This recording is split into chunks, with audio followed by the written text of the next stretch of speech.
Hello everyone, I'm Sharpedo43 once again, bringing you all Week 7 of the ICBA.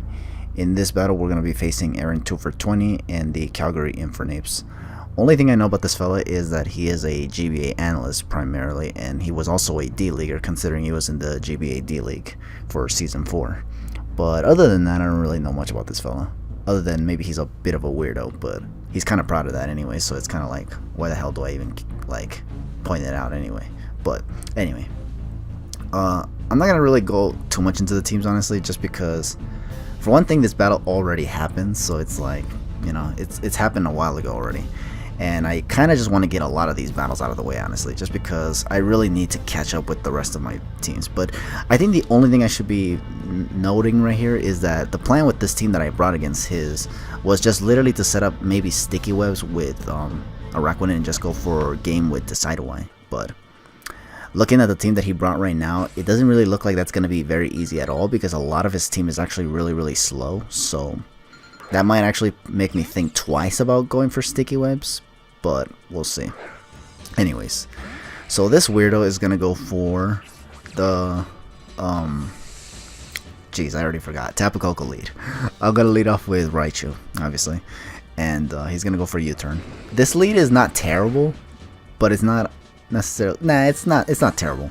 I don't think it's great, but it's not terrible either, the lead. So for the first time ever, I'm not actually mispredicting my leads. That's kind of nice. But anyways, here we're gonna go for the knockoff, and knock off this thing's Chople Berry, which is actually really good for me, because now I can actually just high jump kick it with Lopunny. However, I'm gonna hard switch here into Hippowdon before anything, just so I can get my rocks up, because seeing how he sent this thing in tells me that now he just wants to set up rocks with this Ferrothorn, honestly. So I'm gonna get my rocks up, and he, as you can see, he got his rocks up. So now what I'm thinking is, maybe after getting my rocks up, I should just go straight back into Lopunny. And actually, now that I think about it, no, maybe not. Maybe I was actually planning on whirlwinding actually, but that plan completely went out of the window when this guy turned out to reveal that not only does he have rocks on this thing, but also spikes, which is kind of crazy actually, because I honestly did not expect them to actually have spikes on this damn Ferrothorn as well as rocks. Honestly, I usually don't see that. They usually carry one or the other, but seeing both of them, this man clearly just wanted to go straight in my face and just set these hazards up. And this is actually really bad, because if you saw my team earlier, it didn't have a hazard remover honestly. The only hazard remover that I could have had was Decideway, but my Decideway's role was actually a more offensive one this time around, and I kind of couldn't fit in Defog in that team, in that set. So yeah, I kind of put myself in a predicament. But yeah, I go for high jump kick on this thing. I thought he would switch out. That's why I was actually about to go for return, predicting him to switch out, but thankfully I didn't. I just went for high jump kick and just took out the Ferrothorn, which is really good. But unfortunately, the downside is that he already got 2 layers of spikes up and a layer of rocks. Yeah, he got rocks and 2 layers of spikes. Now here he's gonna go into this Cofagrigus. Now I got Toxic on this Lopunny specifically for this Cofagrigus, because I know that this is the designated switch into Lopunny most of the time. So I figured, why not go for it. Now he is going to go for the Trick Room, which is alright with me. I'm just going to switch out, I think, into Hippowdon once again, because I already got the Toxic off on this thing. So now the only thing I'm going to do with this thing is just Toxic stall it. And in case this thing has like Pain Split or something, is basically the reason why I'm going into Hippowdon, because my Hippowdon is like I think it's in a condition to just go for offensive attacks like Earthquake basically, because it's already on a timer, this Cofagrigus. However, this is the one thing I did not take into consideration, and I completely forgot that this was a possibility. But he does go for Toxic Spikes on this thing as well. Like, he has Toxic Spikes on this thing, and he goes for it basically, which is bad. And the worst part is that even if I switch out right now with this Hippowdon, what am I going to switch into? The problem here is that he's now going to get 2 layers of spikes up. He got them all up basically.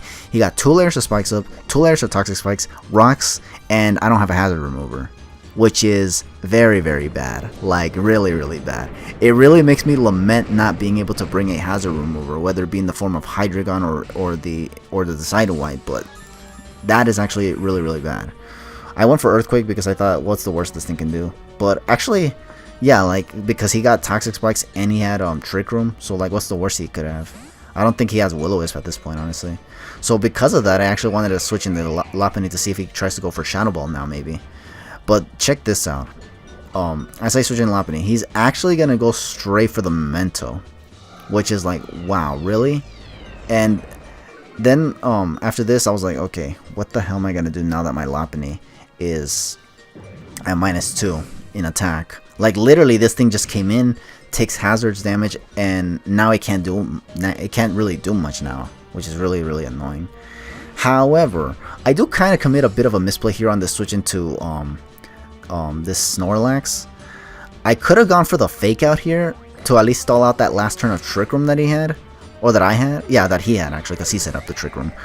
But I actually went for a return thinking, I don't think I really need Lopunny at this point. But I forgot that the Trick Room was still up, and I could have faked it out and just gotten some damage off. But yeah, okay, so now here what I send in is the Araquanid, and I try to get the... Well, I first go for Liquidation just to see how much it does to the Snorlax, so I can kind of get an idea of what kind of Snorlax this is supposed to be. And is it one of those 50-50 berries? And from the looks of it, it is. And the Liquidation did quite an amount. I think it did a respectable amount. So looking at that damage that Liquidation did, I was kind of thinking that maybe a Z move from Decidueye would be able to take it out if he happens to take out my Araquanid, which he does with a crit. I don't know if that crit mattered, but if it did, that's kind of bad, because the intended play after this was actually just to go for Sticky Webs, because at this point with him having all these hazards up, I needed to get as many hazards as I could as well as possible, so that we can kind of be on even measures. But unfortunately that wasn't the case, and what I decided to do right here was basically what I mentioned earlier. Go into Decidueye, go for the Gracium Z here basically, and hope it takes out the Snorlax. Given the damage that Liquidation did to it, which was over half basically, I was thinking I could definitely maybe take it out at this point, because it still has only like a quarter of HP loss. But unfortunately it does not. So I was just like, it didn't even look like it did as much as Liquidation did from the Araquanid, which is actually kind of crazy. That means Decidueye, you weak as all sin, man. Jeez. But yeah, anyways, he retaliates with a Fire Punch because he survived, and now here's where I go for a Leaf Blade. I can't help but feel like he just gave me this, honestly, because I think he could have just switched in, I don't know, something else, honestly. Maybe, or, let me see. I don't remember what else he had on his team. I feel like maybe he could have switched in Zygarde, I don't know. No, maybe not. No, actually, yeah, never mind. Maybe not. Maybe he actually did the right play in staying in, honestly, but I don't know. Anyways, bottom line is that I lose Decidueye now thanks to the poison from the Cofagrigus earlier. I send out Raichu now, and I take a lot of hazards. You can clearly see that at this point, these hazards are literally going to be the undoing of me in this battle, because yeah, I can't do anything about this. I don't have a hazard remover like I was supposed to have, but it's because I didn't think he would actually bring all the hazards in the world to freaking combat with me with this, honestly. But yeah, here he goes for U-turn. I think I went for, a Thunderbolt here, taking advantage of the electric terrain, but he goes for the, the pivot into Zygarde, so obviously I couldn't do nothing. Now here, he's just going to play with my mind some more and just switch back into Tapu Koko. I go for Hidden Power Ice, and it's whatever, like I really don't care. Like I think Thunderbolt would have done just about the same anyway, so yeah. Maybe a little more, I don't know. But either way, I wasn't going to take out the Tapu Koko anyways, and Tapu Koko would just be able to do the usual and just finish me off with anything anyway. So here he goes for Grassland, just predicting my Hippowdon, which, yeah, I'm not going to switch it in at this point. At this point, my Raichu is pretty much dead. Why even switch it out? Maybe for fodder, I don't know. But yeah, here I go into Magearna now. I think here is where I try to... I don't remember if I tried... No, actually, I doubled here for some reason. I think the... Actually, this was probably a misplay. Oh, no. I know why I switched. I did this, actually. Because I know that this is his Z user. So I was thinking maybe he'll pull off the Z Thunder here. And that's exactly what he does. He has Z Electric here. Z Thunderbolt. Which is, yeah, like... I mean, if it was Z Dazzling Gleam, I could have stayed in. But obviously, I didn't think it was going to be. Because Z Dazzling Gleam didn't really make that much sense against my team, honestly. Z Thunder did, and that's exactly what he had. Z Thunderbolt, so yeah, or whatever the hell it's called. I don't know what it's called, but it's the Electric Z move. So yeah, here he's just gonna switch into Zygarde now. I don't know why. I just went for the Whirlwind, hoping he'd go for... Oh, actually, I go for Earthquake. Never mind. I guess he was thinking I'd have like the Rindo Berry or something, so I can live the Grass Knot. And yeah, no, I don't. So, but he did switch out because of it. And now here, I'm just going to go for the Whirlwind because I don't want this thing to have a Dragon Dance up if it happens to have Dragon Dance. Or I don't want it to coil either. He does go for Dragon Dance, which is kind of what I was expecting. So that's kind of why I just went for the Whirlwind. Here, I was kind of hoping that I can actually phase him into the Reuniclus because that can actually give me a chance to set up a Shift Gear and maybe go for, I believe, the Farium Z. I believe, yeah, the Farium Z, which was the Twinkle Tackle. Because I had a Flare Cannon on that Magearna. So I can just late game sweep the entirety of his team, given how weakened it is at this point. But unfortunately, I phased him into Tapu Koko, which, yeah, that pretty much doesn't let me do anything at this point.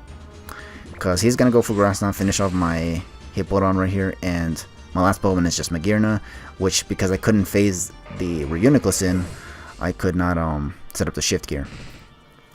And this is the worst part here. I don't even get to KO this Tapu Koko with Magearna, because check this out. I was thinking that if I could live a Thunderbolt from here, I don't know if I would have or not, but I wanted to go for Shift Gear here nonetheless, so I can at least still be a +1, and at least take out the Tapu Koko. But I think in retrospect, this was kind of pointless, because I would have been so weakened that E-Speed from Zygarde could have taken me out. So yeah, but he had Taunt, which I wasn't expecting, given that he went for Thunderbolt, then U-Turn, then Grass Knot. I didn't think he'd have Taunt as well, honestly. So yeah. Basically, we just kind of got played. We actually did legitimately get played in this battle, honestly. Like, I can't even say that I was unlucky or anything like that. No. I straight up got played in this battle. Rip me, rip me, rip me. Yeah. So, yeah. That's, like, basically the 5th loss that we take in this league in a row. How do you like that? Damn. I honestly did not expect to do this badly, honestly. I was thinking that maybe, just maybe, we'd have a chance at beating Aaron, but no. In fact, I was liking the strategy that I was trying to go for, but again, the thing that threw me off big time was the Ferrothorn having multiple hazards rather than just one form of hazards. He had both spikes and rocks, and we just got... the hazards alone just screwed us over, basically. The lack of a hazard remover costed me too, as well. Oh well, what are you gonna do? At least we got these battles out of the way. Now I can delete them all, because they were all horrible. So, yeah. Thank you all for watching this battle. Catch you guys in the next battle, but for now, just take it easy.